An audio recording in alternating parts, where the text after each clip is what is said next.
Pemilihan gubernur saya memenangkan 2 kali, terus akhirnya disuruh bantu.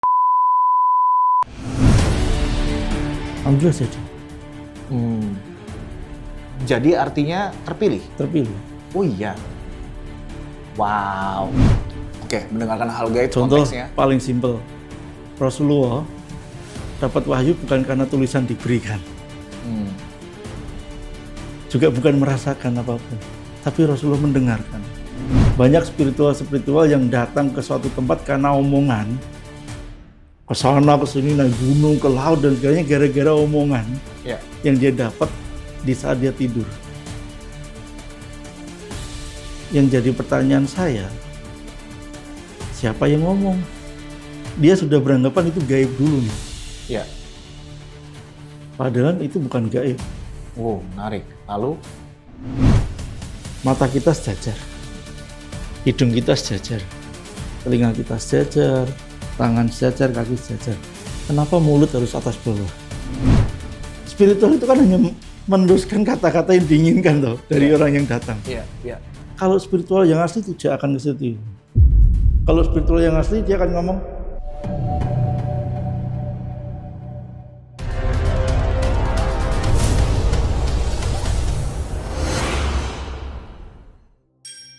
Halo Sobat Halus sekalian, malam ini kita kedatangan satu orang tamu yang sangat istimewa. Beliau bukan sekedar ahli spiritual, tapi sosok orang yang menapaki jalan kejawen dengan penuh penghayatan. Seseorang yang percaya bahwa alam ini banyak menyimpan sebuah misteri dan hanya mereka-mereka yang mau mendengarkan, mereka-mereka yang bisa memahami pesannya, yang bisa mengartikan ke dalam kehidupan yang nyata. So, seperti apa sepak terjangnya, seperti apa perannya dalam hidup bermasyarakat, bagaimana kemudian ia bisa membantu banyak orang di luar sana sampai ke tahapan titik tertinggi, orang-orang tertinggi yang ada di negara ini. Seperti apa? Selamat datang Bang Al. Selamat datang Bang Al. Terima kasih sudah hadir di sela-sela seluruh kesibukan waktunya. Untuk bisa datang ke sini. Kabarnya sehat, Bang? Alhamdulillah sehat. Alhamdulillah sehat ya. Oke, Bang. Bang Al ini kalau misalnya bisa diceritakan, Bang Al ini sosok orang yang seperti apa sih, Bang? Yang Abang bisa, yang Abang mampu, bagaimana Abang membantu orang-orang di luar sana, Bang? Ya, pertama-tama salam kenal ya. Saya Bang Al. Terima kasih udah dipanggil di Haluan Misteri, karena haluan itu tidak harus ke kanan atau ke kiri, kadang-kadang juga lurus ya, karena namanya haluan itu bebas. Jadi saya sendiri kadang tidak paham dengan diri saya sendiri. Dikarenakan saya selalu berpatokan kepada apa yang ada di depan saya jalani. Saya punya prinsip, masa lalu adalah sejarah, masa depan adalah misteri, dan sekarang nikmatin. Lu mau nangis, mau sedih, mau ketawa, mau ceria atau mau bagaimanapun, nikmatin hari ini. Karena mimpi lu nggak akan tercapai ke depan kalau hari ini nggak lu lewatin. Nggak mungkin kamu bisa melompat langsung ke depan, pengen kaya atau pengen sukses, pengen jadi pengusaha, pengen jadi pejabat, pengen jadi apapun itu tanpa melewati hari ini. Jadi kalau ditanya seperti tadi sama host, ya saya orang yang ngalir aja. Orang yang menikmatin hari ini seperti apa, gue nikmatin, besok ya urusannya besok. Menjalani hari ini sebaik-baiknya hari ini bisa dilakukan. Bagaimana bisa bermanfaat untuk memaksimalkan saat ini ya. Bang, Abang ini salah satu praktisi spiritual yang sangat dalam sekali, memiliki pemahaman tentang kejawen, tentang fenomena-fenomena alam dan sebagainya gitu. Gimana Abang merekonstruksi itu, Bang? Maksudnya kejawen yang seperti apa dan bagaimana Abang melihat fenomena yang terjadi di alam ini dan hubungannya dengan kejadian nyata? Apakah itu sebuah pertanda atau gimana, Bang? Jadi pertama-tama gini dulu. Di dunia ini tidak ada orang yang pintar. Tidak ada yang lebih dari orang lain. Jadi contoh saya sama host punya kemampuan sendiri, saya punya kemampuan sendiri. Jadi kalau kita nanti garis bawahi, punya kemampuan yang lebih daripada orang lain atau lebih tahu daripada orang lain, belum tentu juga saya. Ya. Jadi saya akan ambil garis tengahnya adalah untuk menjadi saat ini itu memang prosesnya tidak mudah. Ya. Karena kamu harus tahu dengan siapa kamu berbicara dulu pertama. Terus yang kedua, alam itu kan punya caranya sendiri. Dia juga berpolitik. Berpolitik ya? Iya. Oke. Alam juga berpolitik. Sama halnya dengan manusia. Contoh paling simpelnya berpolitik itu dalam satu pohon ada dahan yang jatuh atau daun yang jatuh satu. Ya. Kita kan tidak pernah tahu jatuhnya karena apa. Bisa jadi karena angin saling bersenggolan, yang kuat jatuhkan yang lemah. Ya. Dalam sekali maknanya. Oke, terus? Jadi akhirnya kita tarik itu ke dunia nyata. Dunia Indonesia itu kan politiknya orang-orangnya banyak. Mana yang kuat nabrak yang lemah. Ya. Sehingga yang lemah jatuh duluan. Bisa jadi yang kuat malah jatuh duluan ketimbang yang lemah yang nabrak. Karena mungkin dia lupa kalau yang lemah tadi akarnya lebih kuat daripada cuma sebatang pohon. Ya. Jadi kalau kita nanti tarik lebih dalam lagi kejawen apa yang saya pelajarin, saya tidak mempelajarin kejawen yang notabene baca-baca doa ataupun ritual seperti apa. Saya hanya suka ngasih dupa, bakar dupa aja sih, bakar dupa untuk pewangian. Dengan rapalan tertentu? Kalau rapalan atau suatu itu kan tergantung masing-masing orangnya. Kalau abang? Kalau saya lebih kepada permintaan terhadap diri sendiri. Jadi saya jarang berdoa untuk orang lain, tapi saya berdoa untuk diri saya sendiri. Soalnya guru terhebat saya adalah diri saya sendiri. Yeah. Jadi saya jarang keluar. Saya punya romo juga, romo kejawen, namanya Romo Karmuji. Itu juga saya belajar dari beliau adalah tentang bagaimana cara mempelajari diri sendiri. Yeah. Jadi tidak mempelajari ilmunya beliau, tapi mempelajari tentang diri sendiri. Karena kata beliau, kalau kamu bisa mengalahkan dirimu itu yang paling sempurna. Yeah. Dan yang kedua katanya yang paling sulit adalah ketika memiliki kemampuan untuk menyelaraskan apa yang ada di otak dan ada yang di hati. Ya, karena sebenarnya itu gampang banget. Oh, justru gampang ya? Gampang banget. Jangan pikirkan. Oke. Kalau kamu pikirkan itu akan jadi masalah. Karena penyelarasan itu bukan suatu pemikiran, tapi suatu tindakan. Oke. Kalau kamu mencoba untuk meditasi dan menyatukan ini, dengan keinginanmu, itu tidak akan ketemu. Tapi kalau kamu jalani aja secara nyantai, waya tidur-tidur, waya makan-makan, waya minum-minum, itu akan selaras sendiri tubuhmu. Jadi spiritual yang asli adalah spiritual yang mengenal tentang dirimu sendiri. Oke. Jangan mencari masalah di luar, tapi cari masalah di dalam dirimu. Masalahnya apa? Berkaitan dengan hal gaib, bagaimana Bang Al melihat hal-hal gaib? Ada satu sisi, spiritual itu tidak hanya melihat. Merasakan?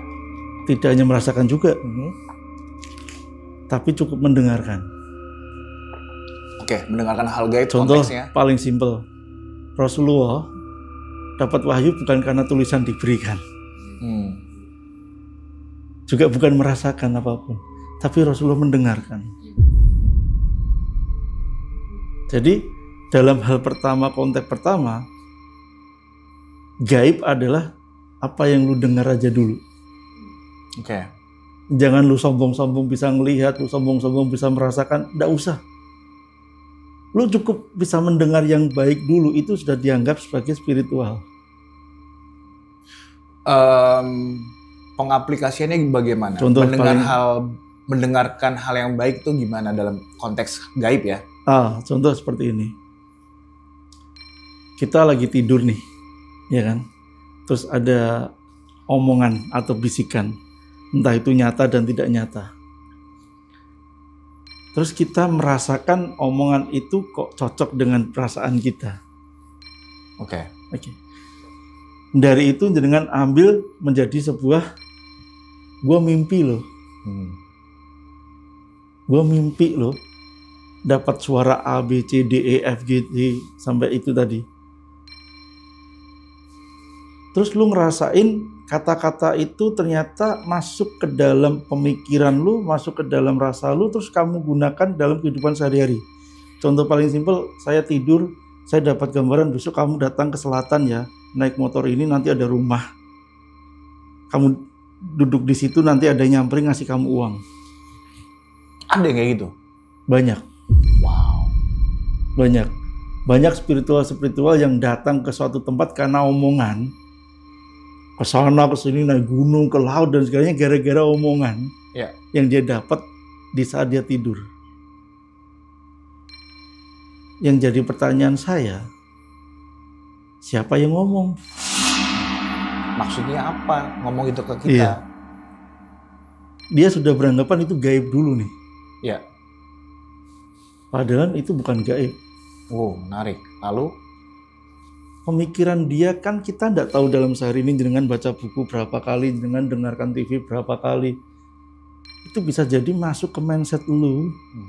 Dan lu tidur nih keluar memorinya. Ya. Lu anggap itu sebuah mimpi. Ya. Dan atau itu ya? Iya. Padahal gara-gara lu tadi baca buku atau lu dengerin sesuatu atau nge-scroll TikTok, sosial media atau apapun itu, terus itu beberapa masuk ke otak lu dan akhirnya di saat tidur itu keluar, lu anggap itu gaib. Itu kebanyakan spiritual seperti itu. Apakah ini artinya spiritual yang melakukan hal seperti itu salah kaprah sebenarnya? Bukan salah kaprah, tapi salah arah. Salah arah, baik. Karena spiritual yang sebenarnya adalah lu mengenal diri lu sendiri aja cukup kok. Kalau lu udah mengenal diri lu sendiri, baru lu bisa mengenal orang lain. Karena kebanyakan orang sok tahu dengan orang lain tapi lupa dengan dirinya. Wah, ini menarik banget. Saya sepakat banget tentang hal ini. Iya. Banyak orang itu lebih sibuk untuk menilai, menjudge orang lain tapi lupa bagaimana dia mengenal diri sendiri dulu aja. Iya, mengenal aja dulu. Iya. Nggak, karena satu hal yang menarik itu ya Mas, kayak tadi cerita mendapatkan sebuah bisikan dalam sebuah mimpi, dia harus pergi ke satu tempat segala macam. Bisa juga dia sudah resah bahwa udah sekian lama nih saya nggak pergi nih untuk melakukan sebuah ritual segala macam, kayak pengen kemana lagi ya segala macam. Akhirnya muncul. Mencari-cari segala macam, kemudian muncul dan dianggap bahwa oh saya harus ke sana nih. Iya. Seperti itu juga sangat mungkin ya. Bakal. Oke. Tapi fenomena tentang hal ini banyak banget loh Mas. Ya enggak hanya banyak, memang itu sudah jadi kegiatannya mereka. Sudah menjadi kegiatan pikiran mereka, mata mereka. Kalau begitu, pertanyaannya adalah bagaimana membedakan seorang spiritualis yang benar ya, tanda kutip, dengan spiritualis yang mereka digerakkan oleh tanda kutip diri sendiri yang ternyata dia terperdaya sama sebenarnya alam pikirannya dia sendiri. Iya, halusinasi. Halusinasi.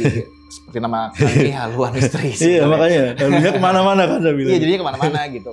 Karena banyak banget cerita-cerita ketika dia mencoba untuk menjadi seorang spiritualis, kemudian dia juga mendalami sebuah ilmu yang dia pelajari dari berbagai sumber ya, dari Google yang paling parah. Kemudian dia melabeli dirinya sebagai paranormal, jadi dukun segala macam yang katanya bisa ngobatin orang gitu. Sementara orang-orang seperti ini somehow, Mas, mereka punya banyak pengikut. Banyak orang yang datang kepada dia untuk berobat dan sebagainya gitu kan. Yang orang-orang ini nggak tahu ini beneran atau enggak gitu.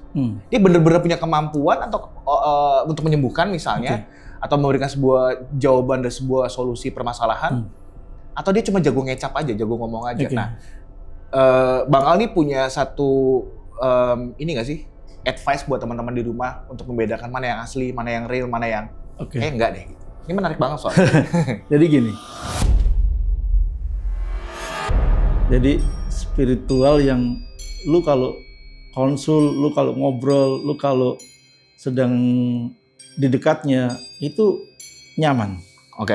Karena spiritual sendiri bagi saya pribadi adalah bukan masalah hal gaib saja. Spiritual dalam diri saya adalah kekeluargaan. Karena dalam konteks benang merah kalau sudah nyambung sebagai keluarga, lu ndak usah tahu dia di mana, tapi lu bisa ngerasain dia ada apa. Itu spiritualnya sebenarnya. Contoh nih, kita udah terjalin benang merah sekarang Bang, karena mau nggak mau kita ditemukan dalam satu tempat wadah yang namanya podcast. Satu ketika Abang ada polemik apa nih, saya bisa ngerasain Bang, kalau saya ngerasa Abang lagi sedih ya. Apakah itu dianggapnya saya orang hebat karena tahu Abang di saat itu juga ternyata sedih? Jadi di saat saya ngomong sedih, ternyata Abang memang benar-benar lagi sedih. Iya. Apakah itu bisa dimasukkan dalam hal gaib menurut Abang? Karena saya tahu walaupun kita jauh gitu loh. Untuk menjawab ini sebenarnya ada banyak banget variabelnya sih Mas. Bisa masuk ke dalam hal gaib ketika saya dalam mengalami kesedihan yang hebat, kita belum ngobrol, tiba-tiba udah tahu situasinya. Tapi di balik itu semua bisa juga dilihat dari pada saat telepon, ngobrol, interaksi, atau melihat secara telepon atau secara langsung bisa melihat energi yang saya tampilkan, kemudian terbaca raut mukanya dan sebagainya. Seandainya WA gimana? Wah itu saya juga nggak ngerti sih. Kalau itu gimana? Karena gini, yang namanya benang merah kekeluargaan, lu mau jauh dimanapun, kalau emang lu udah nganggep dia sebagai keluarga, lu akan ngerasain. Contoh, lu sama ibumu. Ya. Lu ada apa-apa, ibumu bisa ngerasain. Apakah ibumu orang sakti? Ya. Bukan kan? Tapi karena jiwa kekeluargaannya ibu kepada anak, jiwa kekeluargaan kakak ke adik, saudara ke teman, teman ke teman, karena jiwa memang dia ngakuin dia sudah sebagai keluarga dan benang merahnya kuat, dia bisa ngerasain kok. Oke, artinya kalau kembali ke konteks pertanyaan, gimana cara membedakan yang asli atau yang palsu adalah ketika ngobrol dengan orang tersebut, kita harus menilai ke dalam diri kita sendiri, kita punya koneksi nggak ke orang itu? Ada benang merahnya. Ada benang merahnya nggak? Ada rasa nyaman nggak? Segala macam. Karena kalau begitu lu bisa ngerasa nyaman dan lu merasa enak, lu nggak akan pernah ketipu. Orang itu kan hanya melihat dari kemampuan, lingkupnya banyak nih masanya, terus punya kemampuan banyak, bisa nyembuhin, bisa terbang, bisa sekedar bisa banyak lah, sehingga orang tertarik datang. Tanpa dia sadar polemiknya dia nggak punya bumbunya. Tapi karena dia melihat yang lainnya itu pada selesai di dia, bisa diselesaikan sama dia, nah dia ngerasa kalau masalahnya dia bisa diselesaikan juga sama si dia ini. Contoh lah, gini Bang, biar Abang lebih paham. Abang datang ke tempat saya karena Abang ngerasa saya bisa nyembuhin orang. Padahal penyakit Abang itu bukan jantung, bukan liver, bukan karena paru-paru atau karena apapun yang sakit medis. Ataupun sakit non medis. Tapi permasalahan Abang adalah pikiran Abang sendiri. Terus Abang datang ke saya, kenapa ya kok saya gatal-gatal semua, kok saya jadi deg-degan gini-gini. Kenapa ya? Apa saya diguna-guna sama orang? Itu mindset orang Indonesia. Betul. Apa saya diguna-guna sama orang? Sedangkan saya merasa, pasien baru nih. Dan saya seorang spiritual, yaudah saya coba lihat, oh iya kamu diguna gini-gini. Karena nerusin dari permintaan si dia ini tadi. Apa yang dia yakini ya? Iya. Spiritual itu kan hanya meneruskan kata-kata yang diinginkan toh dari orang yang datang. Kalau spiritual yang asli tidak akan ke situ. Kalau spiritual yang asli dia akan ngomong, lu punya salah apa? Sampai lu kayak gitu. Kok lu bisa gatel-gatel, lu bisa deg-degan tuh karena lu punya buat salah apa? Bisa jadi salah makan, ya kan? Bisa jadi airnya kotor. Oke, saya stop dulu sampai sana. Artinya dengan Bang Al bisa ngomong kayak gini, ada banyak yang datang ke Bang Al dengan situasi serupa. Banyak. Dia merasa bahwa dia kena santet, dia dikerjain sama orang, segala macam. Banyak banget. Banyak. Penanganannya adalah gimana? Apakah Abang pernah melihat bahwa ini emang benar dikerjain nih? Misalnya dari 100 kalau yang benar-benar dikerjain sama mereka terbebani sama pikiran dan message-nya sendiri itu perbandingan berapa? 10% dari 100. 90% berarti mereka terkena sama pikiran yang sendiri. Karena tidak ada dukun santet yang hebat. tidak ada dukun santet yang hebat. Iya, hanya segelintir pampaling yang benar-benar bisa ya saya bilang ya. Ya. Yang lainnya cari uang. Oke, menarik. Berangkat dari asumsi dan keyakinan dari si pasien tersebut. Iya. Oke, ini ada orang ngerjain segala macam terus dibakar dengan bumbu itu ya. Itu banyak banget. Banyak banget ya. Makanya kenapa banyak orang yang pengen jadi spiritual karena uangnya tadi. Oke. Tinggal ngikutin permintaan dari si pasien, dia dapat uang. Terus dia ngelakuin apa? Ya dia tidur aja sama istrinya. Dia mungkin main-main aja sama orang lain. Nggak pernah ngerjain, nggak pernah garap. Kenapa abang nggak melakukan hal yang sama? Potensi uangnya kan besar, bang. Karena gini, kalau mungkin saya sudah melakukan hal sama, mungkin saya sudah tidak duduk di sini sekarang. Mungkin saya sudah jadi pejabat yang duduk leha-leha, punya uang banyak, karena saya bisa membeli massa. Jadi tidak perlu saya duduk di sini susah-susah lagi. Karena konsep spiritual sendiri, saya tidak pernah menganggap saya seorang spiritual. Lalu? Saya menganggap hanya saya orang biasa yang notabene diberikan hal lebih, walau hanya 1 debu atau 2 debu, tapi alhamdulillah debu itu berguna. Bagaimana kalau begitu ada banyak orang datang ke abang dan minta tolong? Mereka itu tahu dari mana tentang sosok Bang Al ini? Ya itu yang saya harus tanya ke mereka dan ke saya. Iya. Nggak, maksudnya abang itu bisa dikenal banyak orang, terus mereka bisa datang ke abang. Mereka tuh tahu dari mana sebenarnya? Iya. Apakah ada teman-temannya abang yang mempromosikan abang atau dari mulut ke mulut gitulah ya? Atau gimana awalnya abang bisa tertarik untuk ngebantu orang gitu? Kan pasti ada orang pertama nih yang abang bantu, terus dari dia memberikan kesaksian bahwa gua waktu itu lagi sakit begini atau situasinya kayak gini dibantu sama Bang Al. Oke, jadi awalnya gimana, Bang? Awal pertama kali dalam spiritual itu dikarenakan saya banyak mondok nih, ya pernah mondok lah, jangan banyak mondok, pernah mondok, ya. Nakal. Terus akhirnya sampai mbah-mbah saya pun juga, bapak mbah itu ngerasa kayak udahlah terserah mau ngapain. Sampai akhirnya SMA pun tidak lulus karena saking nakalnya. Di mana waktu itu, Bang? Di satu kota di Jawa Tengah. Oke. Sampai akhirnya ketemu dengan seseorang di pasar. Orang itu jual daging. Saya ngomong, Bu, kalau mau jualannya laku, cari daun imbo.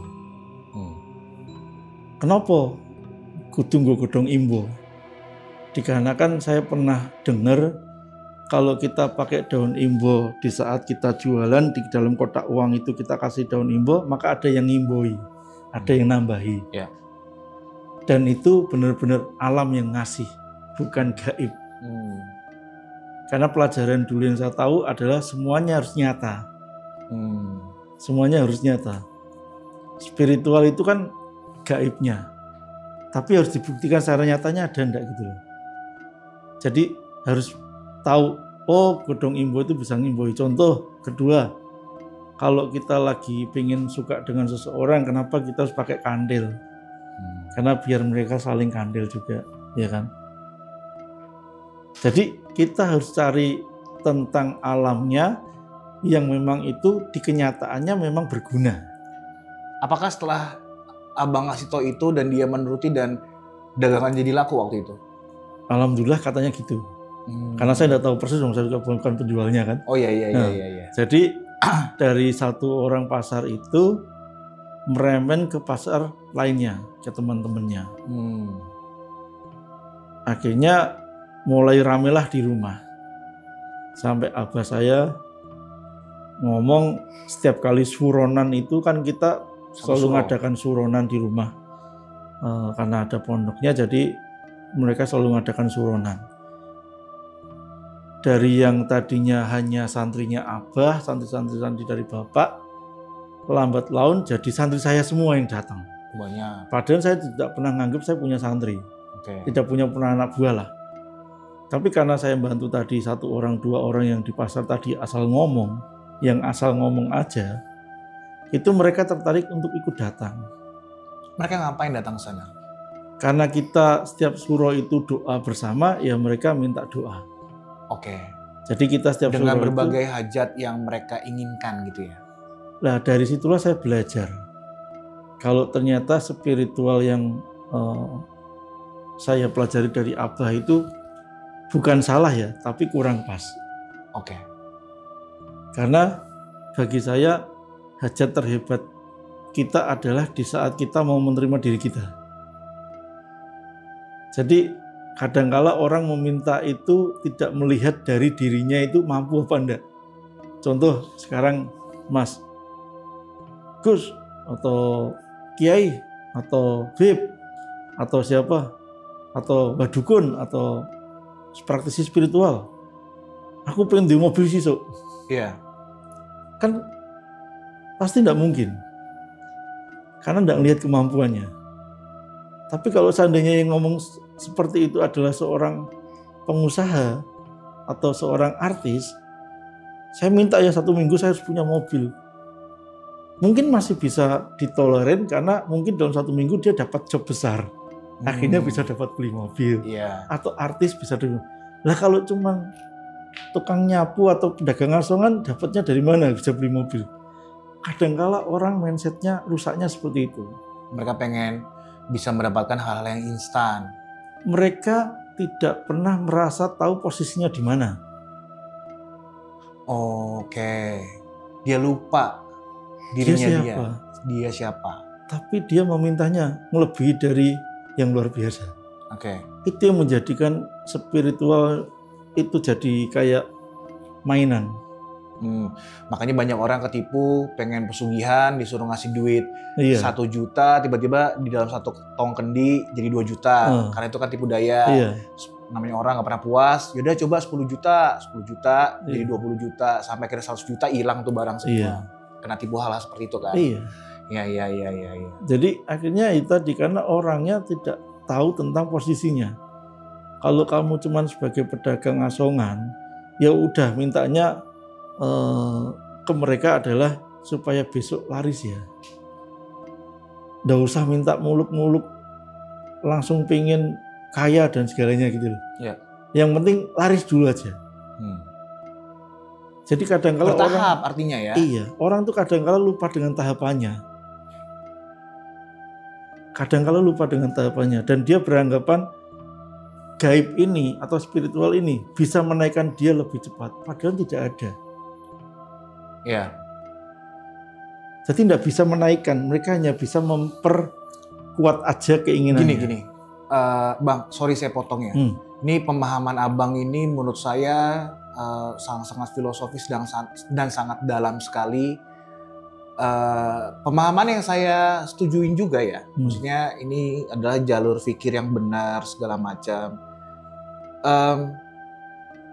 Gimana abang bisa mendapatkan pemahaman ini di tengah gempuran dari lingkungan di Jawa Tengah yang saya percaya banyak banget mendapatkan bisikan dia harus pergi semedi di gua, di gunung, di laut segala macam. Terus orang-orang di sekitar abang yang menjadi spiritualis yang tanda kutip ngakali. Abang bisa berjalan di titik jalur ini tuh gimana ceritanya gitu? Maksudnya kan gini bang, maksudnya kadang kita tuh terpengaruh sama lingkungan sekitar ya. Lingkungan sekitar yang membentuk kita seperti apa gitu.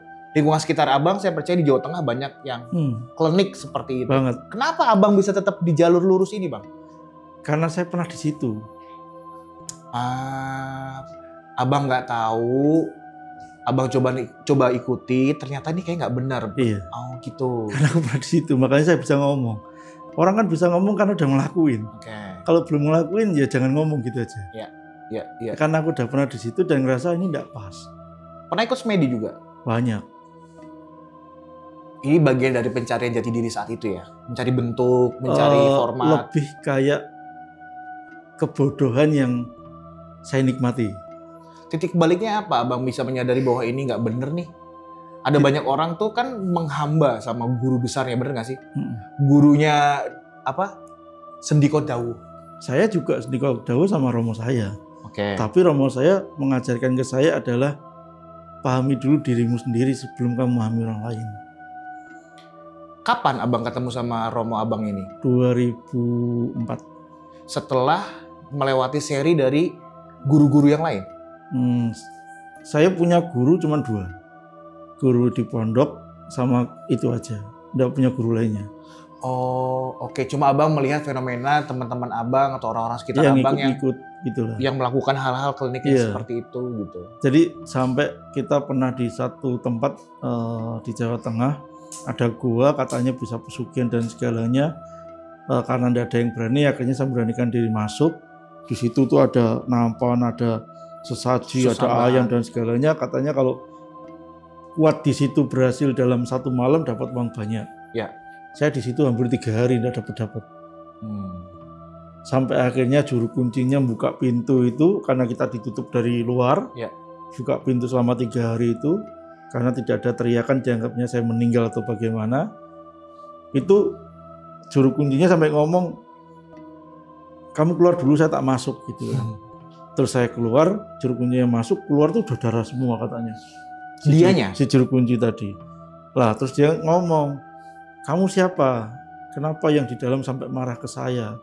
Katanya gara-gara kamu semua yang ada di gua ini pada lari semua. Kamu ngelakuin apa di dalam? Yang abang lakukan? Kencing. Ya namanya orang 3 hari masa udah kencing tak? Iya juga sih. Kita boleh makan pisangnya, buahnya dan segalanya. Masa kita kencing di dalam udah boleh? Itu katanya jadi masalah. Tapi kalau menjadi masalah,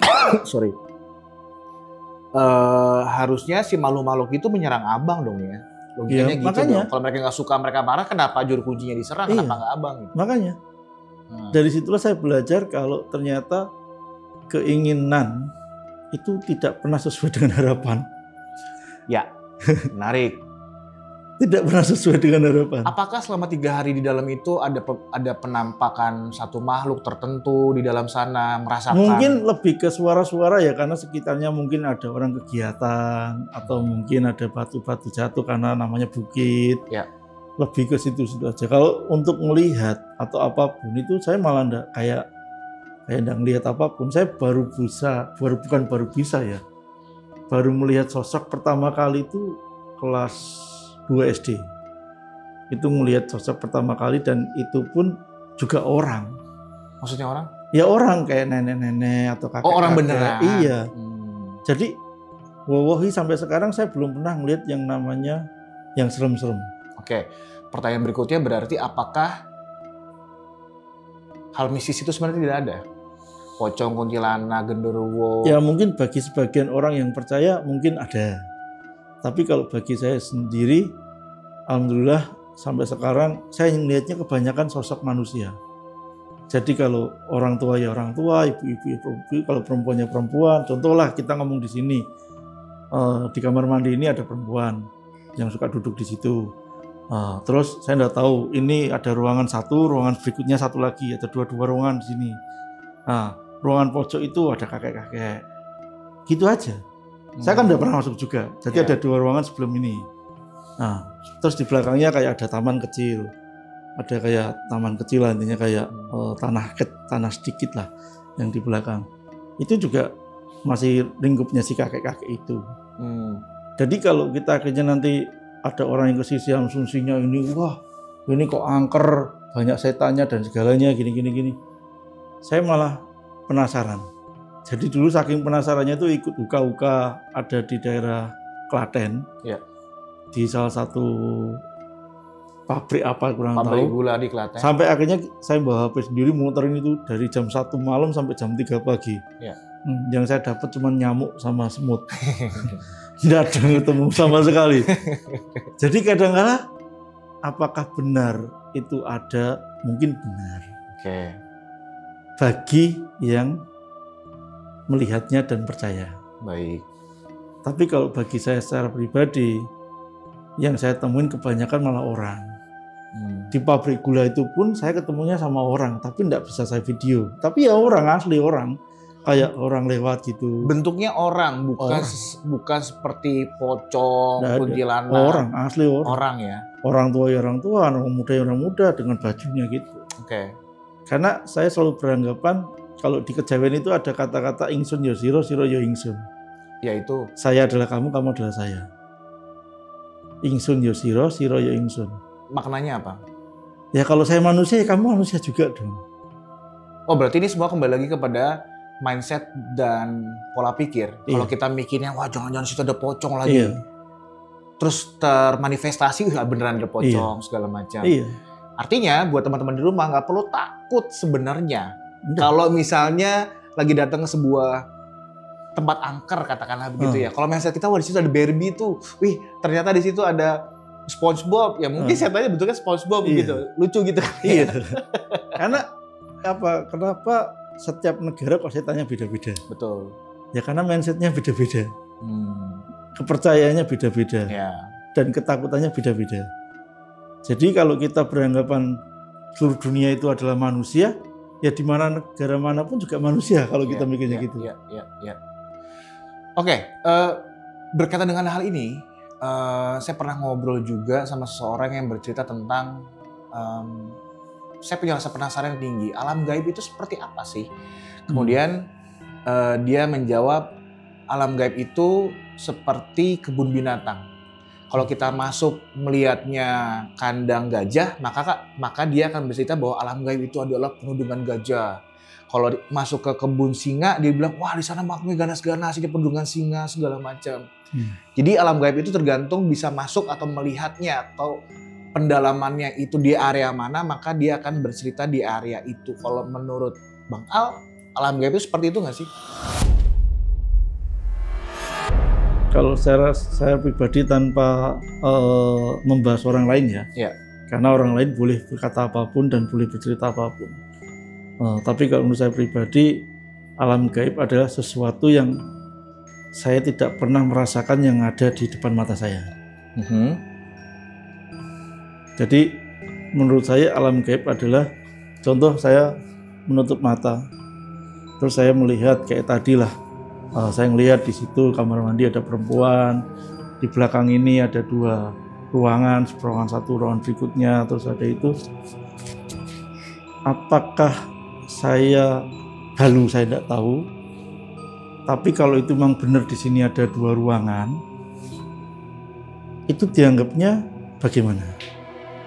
Tanpa saya ke situ, tapi saya tahu nih. Ya kan? Lah itulah dinamakan dengan ruang gaib. Ruang yang bisa kita lihat tanpa kita harus ke sana. Tapi harus nyata. Tidak boleh berhalusinasi lagi. Jadi kalau yang jenengan bilang tadi, ya itu mungkin sudut pandang dia dan pemikiran beliau-beliau ya. Tapi kalau menurut saya secara pribadi, tempat gaib adalah sesuatu ruangan yang ada di nyata yang kita bisa lihat tanpa kita ke sana. Itu dinamakan ruang gaib. Betul banget, karena maksudnya tiap daerah mereka punya pendekatan spiritual yang berbeda ya. Di tanah Jawa mempercayai sebuah aliran kepercayaan kuno yang namanya adalah kejawen. Ada lagi kalau di tanah Jawa Barat atau Sunda, mereka Sunda Wiwitan dan tempat-tempat yang lain. Tapi kalau misalnya kita ngomongin tentang kejawen ini sendiri, makna kejawen buat Bang Al itu gimana? Apakah ini adalah hubungan bagaimana manusia bertemu dengan pencipta melalui kehadiran dalam bentuk alam yang lebih dekat atau bisa lebih besar lagi sebenarnya? Jadi saya kan bercerita tentang waktu saya di Sanggar sama Romo itu ya. Waktu di Sanggar sama Romo itu saya cuma dikasih tugas kalau pagi bersihin selokan. Jadi di depan ada sanggar, di belakang itu ada tanah kosong, yang di situ tuh banyak ayam, banyak entok, banyak bebek lah. Itu dulunya pertama kali ada bersihin kotorannya. Jadi bersihin kotorannya, nyiram ke air ke selokannya. Terus kita nyincang bayam, dicampur sama katul itu buat ngasih makan. Terus satu ketika saya tanya dengan Romo saya, mau apa yang saya pelajari di sini, kalau saya hanya disuruh seperti ini. Loh, kamu sudah belajar kejawen itu namanya. Apa mau yang saya pelajari? Tentang pembersihan diri. Jadi kejawen yang saya pelajari di Semarang adalah apapun yang kamu lakukan, haraplah kamu membuat sabdo, membuat ucapan. Contoh, ya kamu jangan niat ngasih makan ayam, tapi niatnya adalah memberi makan keluarga. Waktu metol bayem, ndak mecahi bayem, yang tak percaya akal jahat dan pemikiran saya yang jahat. Waktu saya bersihin kotoran, saya tidak niat bersihin kotoran, tapi saya membuang kotoran-kotoran yang ada dalam pikiran saya. Dan itu dari dulu di sanggar itu diutamakan untuk sabdo tentang diri sendiri terus. Jadi mindset kita keluar sabdo, atau keluar ucapan untuk diri kita sendiri, untuk pembersihan diri kita sendiri. Tapi yang kita lakukan dalam dunia nyata itu berbeda. Contoh kita kayak tadi saya membuang kotoran ayam. Saya niatnya ya Allah, saya ya siapapun lah. Saya tidak niat buang kotoran, tapi saya buang pikiran saya yang jelek. Wah. Saya tidak mencincang bayam, tapi saya mencincang rasa dan hati saya yang jelek. Saya tidak memberi makan ayam sambil kita ngasih, tapi memberi makan ke keluarga saya. Hal itu selalu diajarkan sama Romo dari pertama kali saya masuk.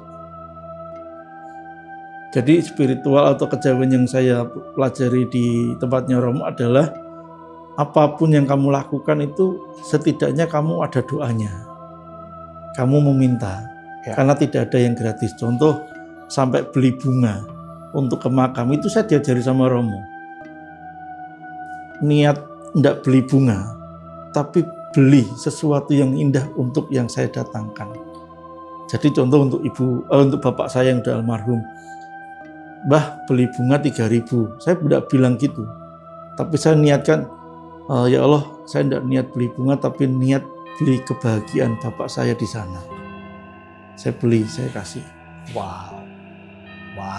Jadi akhirnya apapun yang kamu keluarkan dari uang, itu akan menghasilkan buat sesuatu yang lain lagi. Karena alam itu kan membagi. Iya. Saya penasaran Mas, Bang Ali ini kenal sama Romo ini dari mana? Sosok Romo itu? Iya. Jadi jauh atau dekat dari tempat tinggalnya? Atau jauh? Sebenarnya agak jauhan. Jadi waktu pertama kali ke sanggar itu karena saya punya guru yang tadi saya bilang guru Islam. Dia ngomong, kamu cobalah belajar ke sini.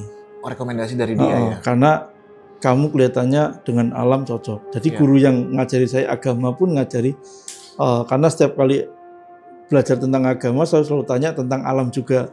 Di kenyataannya seperti apa. Karena kan intinya gini,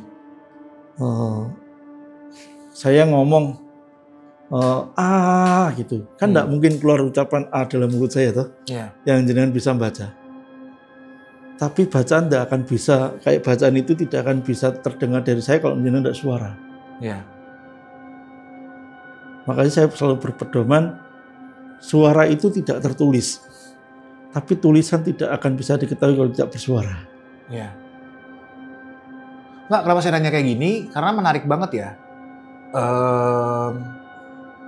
Tanda kutip alhamdulillahnya abang bisa belajar dan ketemu sama sosok guru yang benar gitu. Bayangkan kalau abang ketemu sama guru yang kamu kalau pengen bisa sakti, kamu betapa dulu di sana, terus kamu harus berkorban dulu ini itu segala macam. Kan di luar sana banyak banget yang kayak gitu kan. Bahkan kamu harus bersekutu nih, ketemu sama panglima jin yang ini. Ada harga harus kamu bayar. Saya juga macam. Contoh lah sama mbaknya ini yang bawa saya ke sini nih, Mbak Mira lah, sama Mbak Mira. Mbak Mira pernah ikut saya ke Segoro Kidul, ke Pantai Selatan, kita ritual di sana. Saya pun buat konten juga ya Mbak di sana. Kalau di sana saya lebih ngomong kepada kesini ngapain? Pembersihan diri. Masalah bab di situ orang berpikiran di situ ada Ibu Ratu, ada sosok-sosok gaib, apapun itu. Menurut saya kalau saya ke sana hanya pembersihan diri ke lautnya. Hanya mandi, bersihin diri, udah selesai. Karena gini Mas, apa yang tadi Mas sampaikan ini salah satu pesan moral terbesar kedua ya, selain kita harus bisa mendengarkan diri sendiri, mengenal diri kita sendiri adalah berhati-hati dalam mengucapkan, dalam berdoa. Simpelnya gini nih. Kita masuk ke ranah sedikit ekstrim dikit ya. Ya. Mata kita sejajar, hidung kita sejajar, telinga kita sejajar, tangan sejajar, kaki sejajar. Kenapa mulut harus atas bawah? Kenapa? Kenapa nggak dibuat sejajar aja? Ya juga ya. Kalau lainnya sejajar, kenapa mulut harus dibuat atas bawah? Kenapa Mas? Karena apapun yang kamu hablumin nanas, urusan sama manusia, itu dibebaskan. Lu lihat orang cantik, telanjang, mau lihat silakan, nggak mau itu tuh. Lu mau dengerin suara keras, mau suara lembut, nggak pingin itu. Lu mau bau yang harum, mau bau yang busuk, nggak mau itu dibebaskan. Tapi begitu mulutmu yang ngomong, itu urusannya sama Allah. Makanya dibuat atas bawah. Urusannya kamu sama yang di atas. Dalam ya. Terus ada satu lagi nih, yang membuat orang sampai akhirnya tidak mau ngobrol dengan saya. Ya. Kelaminmu dan kotoranmu. Itu juga di atas bawah. Kenapa tidak dibuat sampingan? Ayo. Kenapa kelamin sama anus itu tidak dibuat samping aja kayak yang lainnya? Kenapa harus dibuat atas bawah? Karena itu juga urusannya sama Allah. Kamu gunakan untuk apa kelaminmu dan apa yang kamu makan yang akan kamu keluarkan. Itu juga urusannya sama Allah. Jadi yang dipertanyakan akan itu aja. Mulutmu, kelaminmu, dan apa yang kamu keluarkan. Menarik. Dalam sekali. Teman-teman, gua rasa ini salah satu konten yang sangat bermanfaat untuk kita ngobrol hari ini ya. Saya mau lompat sedikit. Tadi kita sempat ngebahas tentang tanaman-tanaman yang secara energi dari alam itu mereka sudah memiliki kekuatan energi yang sangat besar. Contohnya seperti tadi daun apa namanya Mas? Daun imbo. Daun imbo gitu. Berarti Mas juga bisa melihat ya tanaman-tanaman yang ada di tumbuh liar di luar sana sebenarnya mereka punya kekuatan energi yang sangat besar ya. Intinya gini aja loh. Karena yang saya tahu kayak contohnya akar kemarung, tapak banyak. liman dan sebagainya gitu. Intinya gini aja loh. Mau tumbuhan apapun itu kan hidup. Ya. Begitu kamu podal tanpa punya niat apapun, kasihan enggak? Kasihan enggak kira-kira? Iya. Saya enggak kenal sama Mas, tiba-tiba saya datang tangan Mas saya patahin. Kasihan kan? Ya. Tapi kalau seandainya saya datang, ini contoh ada bunga kandil. Ya Allah, saya niat ngambil kandil ini karena saya punya tujuan ngandilkan yang lainnya. Jadi apa yang kita bunuh ini atau kita ambil ini ternyata berguna untuk hal lain. Ya. Kira-kira ini bangga enggak? Ternyata meninggalnya saya itu berguna untuk orang. Iya. Iya kan? Ketimbang yang lu patah-patahin tanpa lu tahu ini mau dipakai untuk apa. Ya. Nah, enggak beda dengan juga Mas. Begitu Mas saya minta ginjalnya satu ya, soalnya di sana ada yang butuh ginjal. Kalau enggak dia meninggal, Mas akan merasa bangga juga gitu. Iya. Jadi kembali lagi alam itu menyediakan apapun juga, tergantung dari niatnya si manusianya yang hidup tadi. Ini baru menarik banget topiknya tentang bagaimana niat segala macam. Ini lewat di FYP saya di Instagram. Kita tonton bareng-bareng ya. Bahwa tumbuhan itu bisa mendengar kita. Iya. Ini kontennya dari luar negeri, terus diaplikasikan sama orang Indonesia yang coba untuk mengikutinya. Kita tonton bareng-bareng guys. Tutorial interaksi sama daun pohon. Nih, saya ulangin ya. Kalau kamu mendengar saya, sentuh saya. Iya. Nah, dia cari pohon deket dia.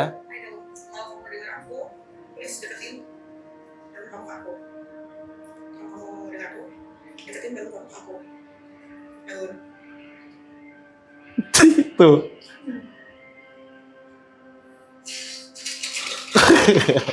Menarik banget. Iya.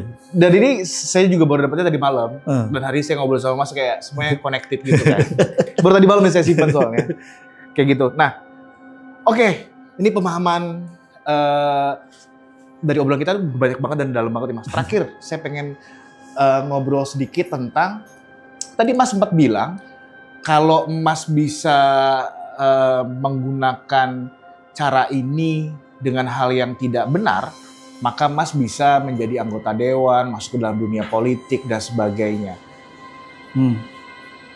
Seberapa dekat Mas dengan perpolitikan di Indonesia, Mas? Dalam hal konteks tentang sebagai spiritualis. Oke. Karena Indonesia tidak akan pernah luput dengan namanya spiritual. Ya. Bidang jual beli, bidang politik, bidang kedudukan, ataupun bidang keuangan. Ya. Semuanya berurusan dengan namanya spiritual. Nah, kalau Mas tanya saya sampai di mana posisi saya dalam spiritual, saya akan selalu menjawab, saya bukan siapa-siapa. Oke. Karena dengan saya mengaku, berarti saya tidak percaya dengan diri saya. Orang-orang yang tidak mengaku itulah yang enak diajak berteman. Tapi kalau orangnya suka ngaku-ngaku, janganlah kamu berteman. Ya, oke, saya mengerti. Cuma kabar yang saya dengar buat teman-teman semuanya yang ada di rumah yang menonton konten hari ini, Bang Al ini sangat mencoba untuk tidak ingin tampil sebenarnya. Tapi peran Bang Al ini sepak terjangnya luar biasa banget, bahwa sampai level tertinggi dari negara ini juga berhubungan dengan Bang Al sebenarnya. Saya dapat kabar itu, tidak akan saya tanya apakah itu benar atau tidak, tapi yang saya tanyakan adalah tentang bagaimana Abang bisa masuk sampai lingkaran ring 1, Bang? Karena kepercayaan aja sih. Kepercayaan gimana, Bang? Selama kamu tidak pernah mengaku siapa dirimu, maka kamu akan dipercaya orang. Tapi kalau kamu sudah mulai mengaku-ngaku, maka orang tidak akan percaya. Mengaku-mengaku, contohnya berarti misalnya kayak saya bisa membuat Anda menduduki posisi tersebut. Saya bisa mengamankan posisi Anda supaya tidak akan turun, bisa lebih tinggi lagi. Yang kayak gitu-gitu justru yang nggak akan dipakai. Nggak akan dipakai ya. Tapi kalau lu cuma diem aja tapi lu buktiin, itu akan dipakai. Contoh pembuktiannya misalnya gimana, Bang? Ya, ada satu cerita mungkin Abang bisa bocorkan nih, Bang. Ya mungkin kayak pemilihan bupati ya, pemilihan bupati atau pemilihan gubernur. Ada yang datang, saya tanya waktu itu, kalau tidak salah pemilihan gubernur. Saya dikasih uang hampir 1 koper besar gitu. Mas, bantu saya. Terus saya bilang ke si orang ini, si calon inilah. Ya. Jenengan punya uang 100 koin kecil enggak? Dari 4 orang yang datang ke saya itu sudah ada 1 orang pun yang bawa. Sampai supir-supirnya pun di mobilnya enggak ada uang 100 koin kecil. 100 koin lah. Enggak ada, Mas. Ini loh tak bawakan 1 koper kok manjaluk uang 100 koin. Kalau gitu saya enggak bisa bantu. Jenengan pulang saja. Loh maksudnya gimana Mas? Saya pengen gini, pengen jenengan gabung dengan saya jadi ketua gini, enggak mau. Karena permintaan saya cuma itu aja, jenengan enggak bisa nuruti. Terus dari 4 orang itu 2 diantaranya udahlah kita cari spiritual lain banyak kok, ngapain ya, masih muda dipakai gitu kan. Tapi si calon ini tahu tentang saya siapa gitu kan. Ya. Terus akhirnya waktu mau pulang si calon ini tanya, kenapa Mas minta uang 100 koin? Kalau bisa dijawab tolong kasih tahu saya biar saya bisa paham. Ya. Karena Bapak udah kenal dengan Bapak saya. Itu sebenarnya temannya Bapak saya juga. Kenal dengan Bapak saya.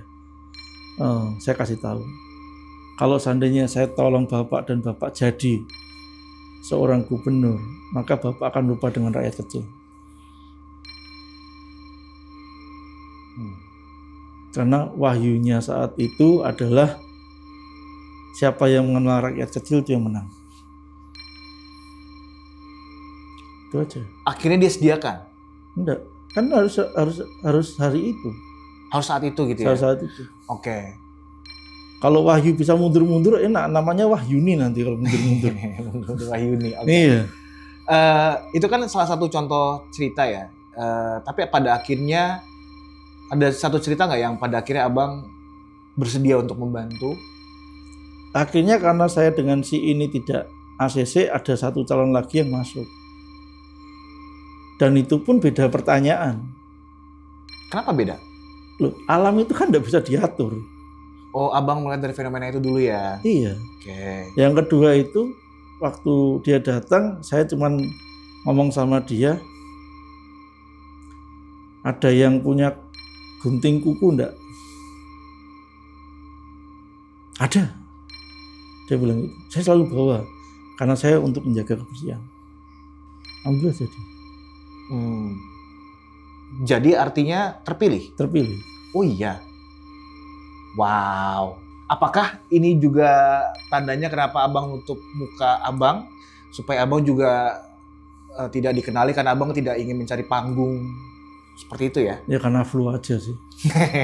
Suka merendah guys. Karena ini flu. keren guys. Karena flu. Maaf. Iya. Nanti kalau udah flu aja kita buka. Iya. Oke, artinya memang abang tidak benar-benar mencari panggung, tidak benar-benar mencari sumber pendapatan dari sini ya? Maksudnya tidak menjadikan ini sangat-sangat komersil ya? Karena gini loh, kalau kamu sudah mengenal alam, kamu akan merasa nyaman dengan duniamu. Jadi tidak perlu kamu kotori dengan dunia yang baru. Tapi kalau orang-orang di luar mungkin lebih suka dengan dunia baru ya. Kalau saya lebih suka dengan dunia saya.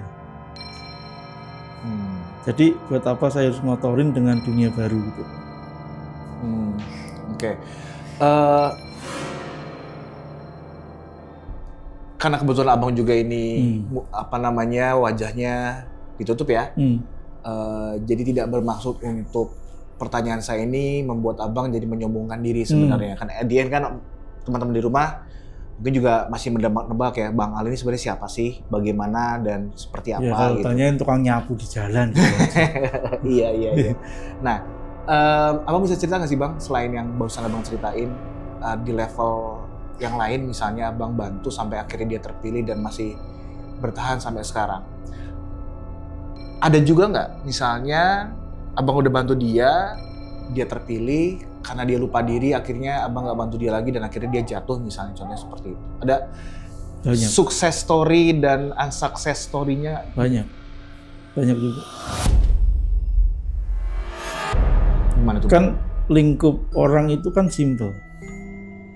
Sebelum akan merasakan kerja keras, tapi kalau sesudah akan meninggalkan kerja keras. Maksud orang itu kalau lagi mau nyalon itu kerja keras banget. Ya.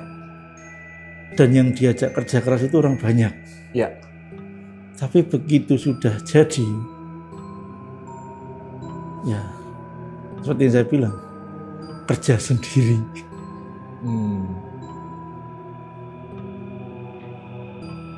Pertanyaan saya selanjutnya Bang, gini,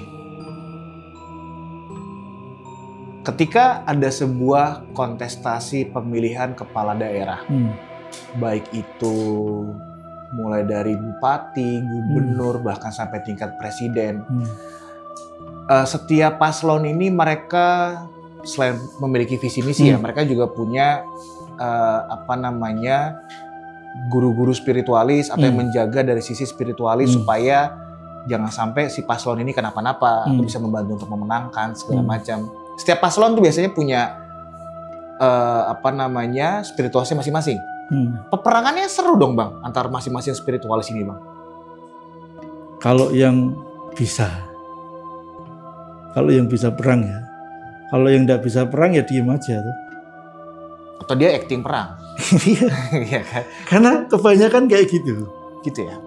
Spiritual dalam konteks pemilihan gubernur ataupun presiden, sepemahaman saya itu banyak yang diam, tapi gerak semua. Perangnya perang diam, bukan perang ngomong. Ya. Tapi saya banyak sekali melihat kalangan-kalangan tertentu, itu mereka dengan bangganya ngomong, saya dukunnya A, dukunnya B, dukunnya C. Nah, itu kadang-kadang saya bingung. Kalau lu bener-bener dukunnya, lu nggak akan ngomong. Karena dengan lu ngomong, kamu siap untuk dibunuh secara nyata. Betul. Tidak hanya gaib, nyata. Apa sebodoh itu? Sama kayak ada orang ngaku-ngaku Intel. Intel nggak mungkin ngaku-ngaku Intel gitu ya? Iya. Sederhananya gitu ya? Iya. Oke. Kalau tadi abang bilang, kalau dia benar-benar punya atau benar-benar bisa, maka akan terjadi peperangan dalam diam gitu. Iya. Perang gaib, perang spiritual, Iya. sebagainya. Abang bisa ceritain nggak sih bang salah satu bentrokan perang yang paling seru yang pernah abang pegang ini? Di salah satu hotel di daerah Sumatera. Apa yang terjadi bang? Jadi waktu kita perang dengan orang Sumatera pojok, itu kaca hotel ini kaca hotel nih. Terus kita ada kasur, terus di sini ada kaca kamar mandi. Ya. Itu kaca depan enggak apa-apa, kaca kamar mandi pecah. Apa itu artinya bang? Serangan kan? Ya serangan sampai saya muntah darah, sampai karpet itu, sampai muntah darah gitu. Tapi alhamdulillahnya masih hidup. Sedangkan yang di Sumatera pojokan ketemu yang Maha Kuasa. Jadi namanya perang seperti itu tuh banyak kan, nggak usah banyak ngomong, nggak usah ngaku-ngaku juga. Soalnya kamu akan diserang secara nyata kalau kamu ngaku-ngaku. Ya. Nah, makanya saya ngomong dengan teman-teman spiritual lain, jikalau kalian kelak menjadi spiritual seorang pejabat ataupun mengikuti pemilihan entah apapun itu, jangan pernah ngomong dengan siapapun. Entah itu pun dengan keluargamu, hanya sebagian saja. Jangan sampai keluar. Kalau emang benar kamu dimintai tolong dan kamu mampu. Jadi kebanyakan orang suka datang ke calon ngaku-ngaku. Saya bisa ini, saya bisa itu. Saya bantu ya, saya bisa ini, saya bisa itu. Itu juga bukan jiwa seorang spiritual. Spiritual itu harus punya harga diri, bro. Harus punya harga diri, bro. Jangan pernah lu mendatangi. Kalau memang lu punya kemampuan, lu akan didatangi. Kalau lu mendatangin, lu berarti tidak punya kemampuan, lu namanya jual diri. Dan itu saya pastikan kamu tidak kerja berarti. Karena tidak ada yang merekomendasikan dia menawarkan dirinya dia sendiri ya. Menarik. Pemilihan gubernur saya memenangkan 2 kali, terus akhirnya disuruh bantu. Itu awal mula saya masuk. Tapi dari situlah saya paham kalau dari semua lini yang pernah saya masukin, lurah, camat, bupati, ataupun gubernur, itu paling krusial. Ya. Bukan karena masalah besarnya lingkup, bukan. Tapi karena banyaknya orang. Melibatkan banyak sekali orang. Bukan, jadi gini. Lingkupnya pasti besar, namanya Indonesia. Ya. Tapi orang-orang yang mengaku itu akan banyak banget. Dan kita juga tidak hanya menyerang musuh, tapi juga kita bertahan untuk orang-orang yang mau masuk. Oh iya, betul. Bukan kita tidak nerima bantuan, tapi kita tidak akan pernah tahu siapa yang membantu kita. Yang benar-benar membantu ya?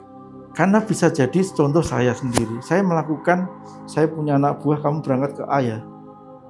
Kamu bantu dia. Apakah dia bantu? Belum tentu. Ya karena saya yang nyuruh, ya berarti merusak toh. Tapi di situ dibayar. Dia dapat uang dari situ, dia rekomen mengerjakan, padahal dia selalu mematahkan semua yang dilakukan sama orang itu. Perbedaannya sangat jauh banget. Kalau dalam konteks pemilihan gubernur atau pemilihan wali kota atau bupati, itu tidak akan masuk dalam ranah kayak gitu. Tapi begitu itu banyak banget calon-calon spiritual lain atau orang spiritual dari si A masuk ke B dengan dasar pengen membantu, padahal dia sebenarnya pengrusak di dalam. Sehingga oh iya juga ya, serangannya justru bisa datang dari dalam ya. Wih, menarik, benar-benar politik banget ya. Wah, dan abang juga menjaga supaya jangan sampai ada serangan dari dalam waktu itu ya? Iya. Jadi cleansingnya tidak hanya keluar tapi ke dalam juga. Pembersihannya tidak hanya pembersihan luar tapi pembersihan dalam juga. Wow, menarik. Teman-teman semuanya, Bang Al ini orang yang sangat insightful banget. Saya sebenarnya bisa, dan saya percaya kalau kita berdua ngobrol ini bisa sampai 7 hari 7 malam nggak habis, topiknya banyak banget. Ada banyak hal yang pengen saya gali sebenarnya, cuma pada akhirnya waktu juga yang membatasi obrolan kita hari ini. Sekali lagi terima kasih banget Bang Al sudah hadir. Teman-teman semuanya, bagaimana menurut kalian? Kalian bisa komen di kolom komentar, dan kalau kalian punya cerita-cerita yang menarik dan punya cerita-cerita yang unik yang berkaitan dengan hal spiritualis, mistis atau gaib, kalian bisa DM tim kami. Terima kasih dan sampai jumpa di lain kesempatan. Bye-bye. Terima kasih, Bang Al. Terima kasih.